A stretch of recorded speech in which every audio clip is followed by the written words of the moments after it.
What's good, y'all? It is Havoc Punching Profit. We're gonna break down the fight coming up this weekend. We got Boots Ennis versus Chukhadzhian. I don't know how the hell to say this dude's name. I hear announcers, say like five different things. So that's pretty much what I'm gonna do for this video. And I say that with all due respect because I do think he is a great fighter. He is a good fighter. I want to make that clear. And that's something you basic fans need to understand. Is just because you've never heard of the fighter and you can't pronounce his name doesn't necessarily mean he is not a good fighter. But we'll break some of that down later on. I'm probably going to get off this video right here because they're probably going to copyright me. That's the problem with making these boxing videos. I make more of them, but they copyright every freaking thing that I do. Probably get like on a trading screen chart. So if you're interested, you're interested. If you're not, you're not. Just unsubscribe and leave the channel. I really don't care. But anyhow, let's break it down. Boots Ennis versus Chukhadzhian. I like this. I like that he's getting a rematch against this guy. This is probably one of his more challenging fights. Okay, and a lot of you idiots out there probably said, "Oh, well, yeah, see, Boots Ennis got exposed. He's not as good as you think." No, that's not the case.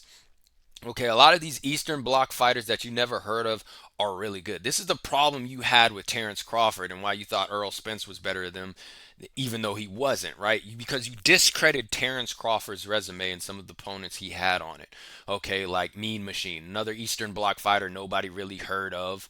Or you think of Victor Postol. Yeah, some people knew Victor, but another Eastern Bloc Ukrainian fighter who nobody really wanted to give a lot of credit to. But he's a very good fighter and he's a very tough fighter. These Eastern Bloc fighters are very disciplined, very technical, come from boxing nations. Okay, unfortunately, they come from war-stricken areas as well, so it's hard for the fans to really invest into watching a sport while their home country's falling apart. Let me get off this real quick and go to a trading chart. I know y'all see this, but it is what it is. Well, let's give it a shot. If they take me down, they take me down. Okay, you're probably gonna see some advertisements. I apologize. I'll figure out something with this the background screen for these videos. But let's get back into it. So I want to see Boots in. What I want to see Boots Ennis do in this fight, I want to see him be disciplined. I want to see him outbox this guy for 12 rounds. I don't care about a knockout. If the knockout comes, it comes. I want to see him outbox Chukhadzhian, which he did the first time. But I want to see him be a little bit more patient and disciplined instead of trying to force knockouts. That is a problem. Okay, and I said this with Teofimo Lopez. Somewhat of a similar situation, even though I believe Boots Ennis is worlds apart skill wise and technically than Teofimo Lopez, right? So with Teofimo Lopez, I said it before the Cambosis fight. This guy is very talented. Okay, he's got extraordinary, or I shouldn't say extraordinary, but he has really good knockout power. He's very talented dude. He was doing leaping hooks, Roy Jones S type things, big overhand right, and he even did it against some really good opponents. And he's even showed that he has a high level of skill because he's beat a guy like Vasily Lomachenko, and he beat him with his skill set, right? Not with his knockout ability. But one thing I said about Teofimo, I said if he falls in love with his power and if he falls in love with this idea that he's going to knock out all of his opponents, he's going to lose. Because when you get to the highest level, it's not about knocking out your opponents. That gets harder and harder as your opponents get better and better. Even for a guy like Manny Pacquiao, right? Bricks in his hands. You can't expect to go into every fight knocking dudes out.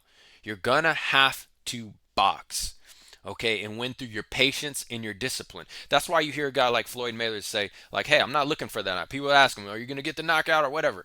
And not just Floyd Mayweather, other great fighters. And you hear those great fighters say, hey, if the knockout comes, it comes. And they say that because they understand they have to box first. They have to be patient. They have to be disciplined. They have to execute their game plan. And that might not entail getting a knockout. But if the knockout comes, it will come.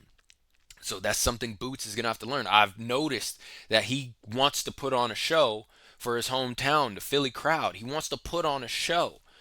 Okay, and that's respectable, and that's something we should love about him. But at the same time, he's going to have to evolve to where he puts boxing first, which he does do when he knocks his opponents out, by the way. I want to make that clear. I'm not saying he's not exercising any skill when he gets these knockouts, but sometimes when you get so fixated on putting on a show, and with these knockout punchers, they're so you or knockout artists, they're so used to getting these finishes that if they don't get them, they get discouraged and they start getting out of their game plan. As you saw with Teofimo Lopez struggling with Cambosis, who I think he could have beaten if he executed with discipline, okay, and patience, and trying to outbox, because you're gonna have guys, they try to bait you into that.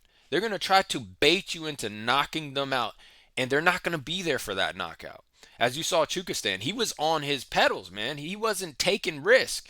And I don't want to take all credit away from Chukhadzhian because he showed he can move. He's got footwork. He had really good counters. He would step back and draw Boots into some traps. Okay. And that's a brilliant strategy. It's almost using Boots' is mind against him. He's like, okay, Boots, you're at home. You got to put on the show. I'm the underdog. Nobody cares about me. Come knock me out. I'm not going to be there for it. And I'm going to walk you into traps. Okay. And if Boots gets frustrated because the fans start complaining and booing, is he going to walk into traps continuously or look desperate in there to try to get a knockout? Or is he going to resort to his boxing? That's the question. So that's what I want to see from Boots Ennis. I want to see him box tonight. I want to see him fight behind that jab. And we have to remember he is born, bred Philly. I don't know if he's born in Philly or not, but nonetheless, he's a Philly boy.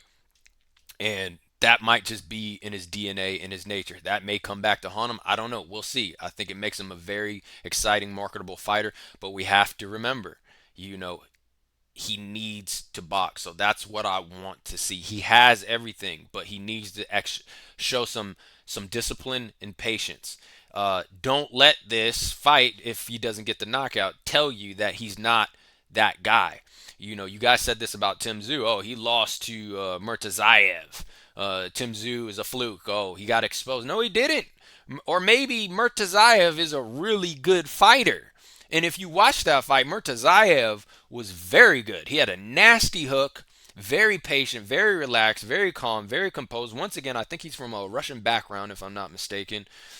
Just because you've never heard of him does not mean he's not good. Just because he doesn't come with the hype. You guys made this mistake with Terrence Crawford and Earl Spence. You thought Earl Spence was the better fighter because he had a better resume, supposedly, because you knew the names on Earl Spence's resume, the big names that he beat, like Danny Garcia, Mikey Garcia, and Sean Porter. And eventually Crawford did beat Sean Porter.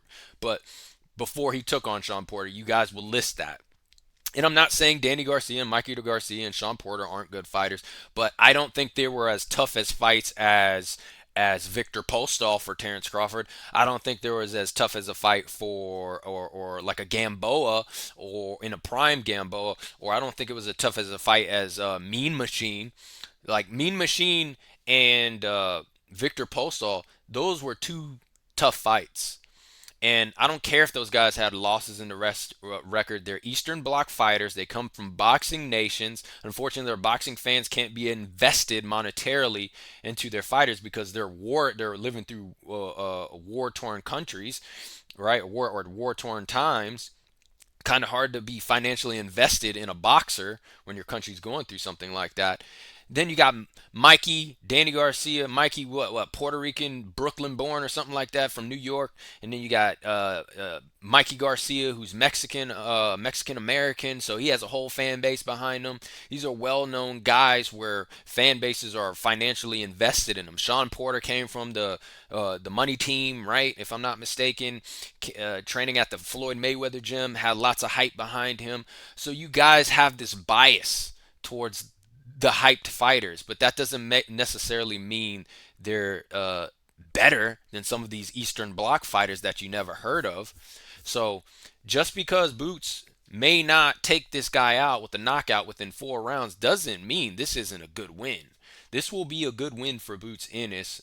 Okay, just hopefully he stays a little bit more patient and disciplined because this guy, he's not going to be there. He's not going to be there for the easy knockout. You're going to have to break him down for that, which is definitely possible.